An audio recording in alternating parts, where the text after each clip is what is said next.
Shalom, it's your brother Darash Mott. I'm back with another lesson, and the title of this one is going to be A Perpetual Hatred. I'm doing this one based off a TikTok video that I saw earlier today. It's of a Edomite woman but somewhere in Indiana, basically voicing her opinion about the Beyonce song or album that was like a country album or something. And she goes into it, and then she just kind of exposes the hatred that she has. But I won't spoil it for you. Anyway, we'll start off with Ezekiel, the 35th chapter and the 5th verse. And he reads, "Because thou hast had a perpetual hatred and hast shed the blood of the children of Israel by the force of the sword in the time of their calamity, in the time that their iniquity had an end." Okay, now this is talking about Esau, Edom. And what he's in, because Esau, Edom is the one who has the perpetual hatred. That's what Ezekiel 35 is about. Okay, and so the Israelites gone through all the punishment and stuff there in the land.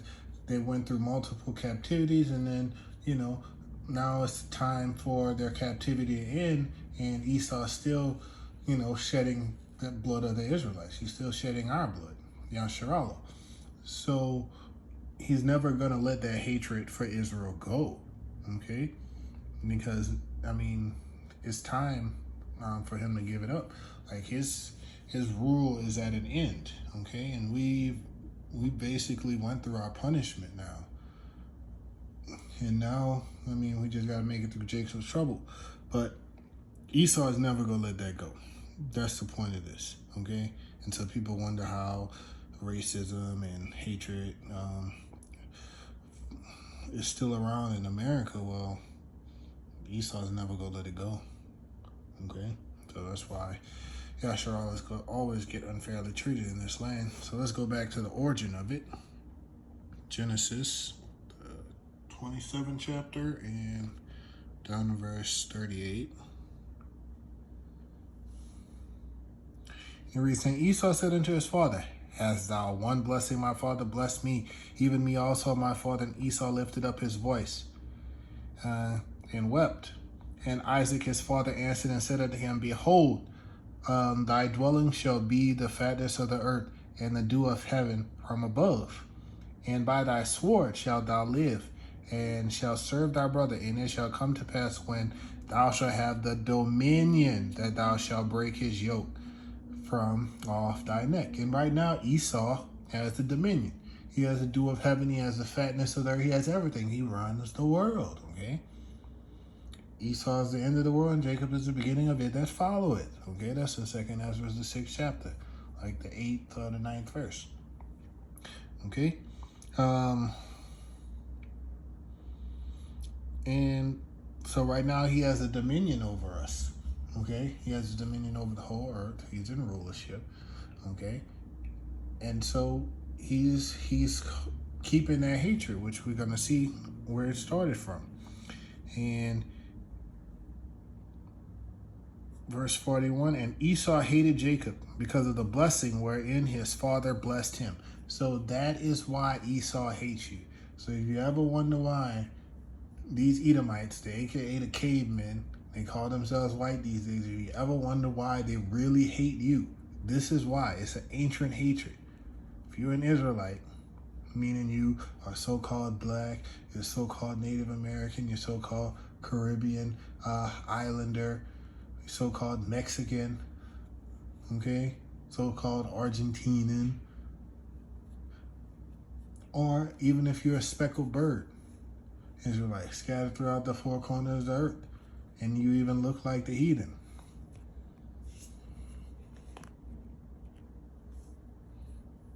Okay, that's why they hate you.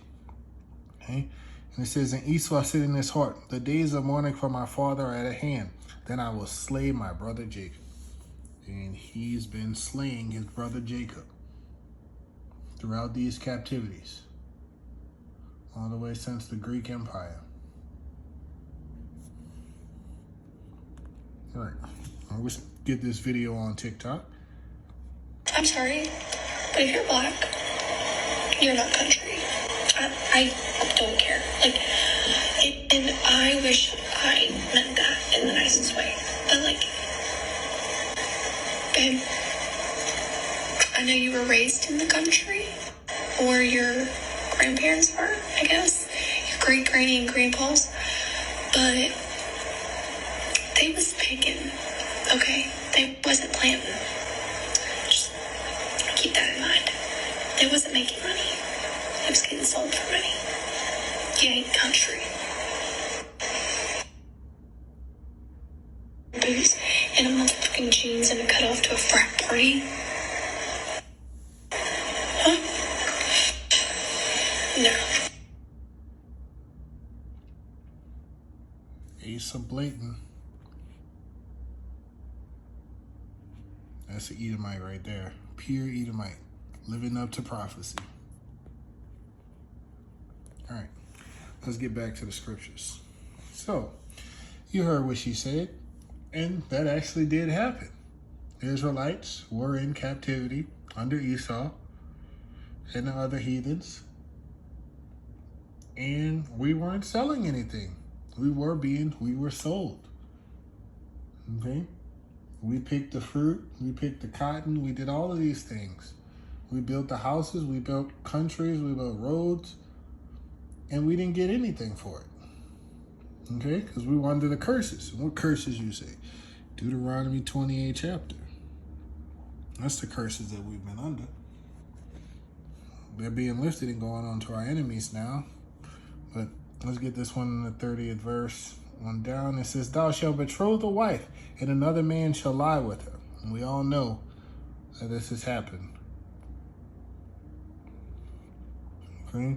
"Thou shalt build a house, and thou shalt not dwell therein. Thou shalt plant a vineyard, and shalt not gather the grapes thereof." Meaning gather it for yourself. Because like she said, y'all were picking, but y'all wasn't selling. That's what she said. As Esau. Okay? And we find it right here in the Bible. And that was the curses that were put upon us. Okay? So we weren't gathering it for ourselves. We were gathering it for Esau and these other heathens. Okay? "Thine ox shall be slain before thine eyes, and thou shalt not eat thereof. Thine ass shall be violently taken away from before thy face, and shall not be restored to thee. Thy sheep shall be given unto thine enemies, and thou shalt have none to rescue them." That's the curses. So everything gets taken away from you. Even the stuff that's yours. Okay? And that's happened to our people all throughout our captivity in America. "Thy sons and thy daughters shall be given unto another people, and thine eyes shall look and fill with longing for them all day long. And there shall be no might in thine hand." Because we didn't have no power. Yahweh was our power. When he turned his back on us and put these curses on us, we had no power. We was done. It was given over to our enemies. It was a horrible state to be in. Imagine somebody taking your child and you not being able to do anything about it. Like, that's pain. People say God is love, but they forget. Our minds can't even imagine what Yahweh is. All we have is what the scriptures tell us. And the scriptures tell us he's way more than just love. The scriptures describe him as the king of terrorists. So he knows how to get you. And nobody escapes judgment. If you do wrong, you're going to be paid back for that wrong. And he shows mercy on whom he chooses to show mercy. Just like he showed David mercy. Okay. Verse 33. "The fruit of thy land and all thy labor shall the nation which thou knowest not eat up, and thou shalt be only oppressed and crushed away." And that's what happened. That's what she was talking about. That happened to our people. because we was picking, like she said, and wasn't selling. So that thou shalt be mad for the sight of thine eyes, which thou seest. Can you imagine seeing this stuff? You would be mad too. Let's skip down to verse 37. And thou shalt become an astonishment, a proverb, and a byword among all nations, whither Yahweh shall lead thee. They call you everything but a child of Yahweh. Everything under the sun. The N-word. Anything. There's all kind of nicknames that they call our people. Okay, everything but who we are. They call you African American, Native American. They call you Mexican. They call you Bohemian, Trinidadian, Jamaican, Pacific Islander. Not Pacific Islander. Just a bunch of different names, a bunch of bywords that they could call you. They call us monkeys. There's so many different things, but the Israelites are scattered all throughout the world, so you'll call about other nationalities too. I'm not saying that there aren't Israelites scattered amongst the Pacific Islanders, but majority of them are in the land of the North, which is America. Okay, so let's go down to verse 50. It says, a nation of fierce countenance, which shall not regard the person of old, nor show favor to the young. And they didn't show any favor to our old people. They didn't show any favor to our young people. They fed the babies to alligators. They beat and worked the old people. And he shall eat the fruit of thy cattle, and the fruit of thy land thou shalt be destroyed, which also shall leave thee either corn, which also shall not leave thee either corn, wine, or oil, or increase of thine kind, or flocks of thine sheep, until he have destroyed thee. And he shall besiege thee in all thy gates until thy high and fence walls come down, wherein thou trustest. Throughout all thy land he shall besiege thee in all thy gates throughout all thy land, which Yahweh thy power hath given thee. Okay? And that definitely happened. That happened when the Romans came in. Now let's skip down to verse 64. It says, and Yahweh shall scatter thee among all people. So that means the Israelites are among every single group of people on this planet. They're scattered amongst all people. There's 18 biblical nations. Okay? The Israelites are one, and then you got scattered amongst the other 17. Okay? From one end of the earth, even to the other. So they're all over this planet. Okay? And there thou shalt serve other powers. That's how we got in the state that we were in. This dead state, worshiping these idols. Like Jesus and Christianity, people doing their little Muslim and Buddhism and Hinduism and all of these isms that these heathens have made up. We done fell into that. Which neither thou nor thy fathers have known, even wood and stone. People pray to wood all the time. People be praying to the cross. People be praying to stone, like that little cobblestone over there in Mecca. It's just outright madness. Idols don't have no power. Yahweh's the only living power, so he's our living power. He's the source of everything. He gives power to the rest of the powers.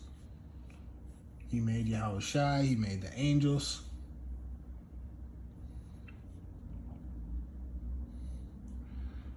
And Yahweh shall bring thee into Egypt again with ships. I'm not talking about that Egypt right next to Israel, because you can walk there. You can see that today, what they're doing over there with the Amalekites and the Ishmaelites. They're like, yeah, just walk across the Rafah border and go into Egypt or Sinai, because it's in walking distance. So why would they take ships? No, it's talking about America. America is spiritual Egypt. By the way whereof I spake unto thee, thou shalt see it no more again. And there ye shall be sold unto your enemies for bondmen and bondwomen, and no man shall buy you. Yeah. So he told them they wasn't going back to Egypt. Okay. Now he's sending them to spiritual Egypt. You know, Yahweh can't lie. He's sending them to spiritual Egypt, and that's where we at right now, in the land of the north. You shall see it no more again. And ye shall be sold unto your enemies for bondmen and bondwomen. Didn't that lady say we was being sold? Said picking cotton, not selling it, but you was being sold. That's what she said. You heard it right from your enemy's mouth. Esau, Edom. And now you read it in the scripture. And no man shall buy you, meaning no man shall redeem you.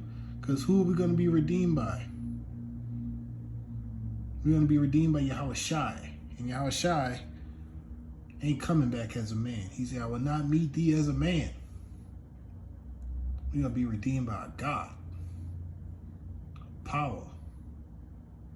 The Son of Yahweh. The living power.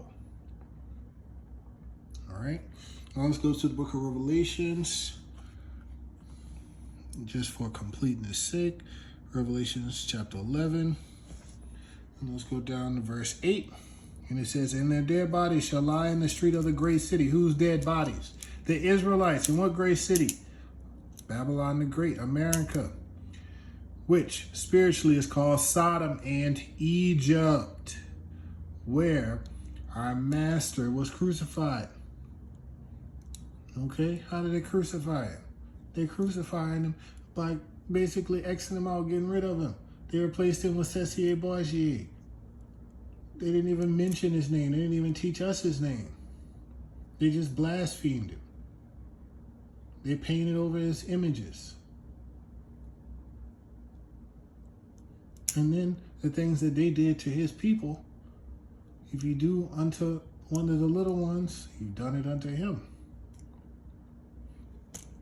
That's Babylon, people. So what it means by their dead bodies, how were they dead? They were spiritually dead. That's why you get into Ezekiel and the dry bones. So we're coming back to life now. Now if you go to Proverbs, the 21st chapter, and that 16th verse, you see, the man that wandereth out of the way of understanding shall remain in the congregation of the dead. And what is the way of understanding? This truth, this gospel, this understanding, the apostles' doctrine, the truth, 100% truth. So, I hope this lesson was edifying. And with that, I'm going to say Shalom and call Halayim La Yahweh Bahasham Yahweh Shai Bahasham Rakakadash. Shalom and double honors to the elders and apostles at Great Millstone.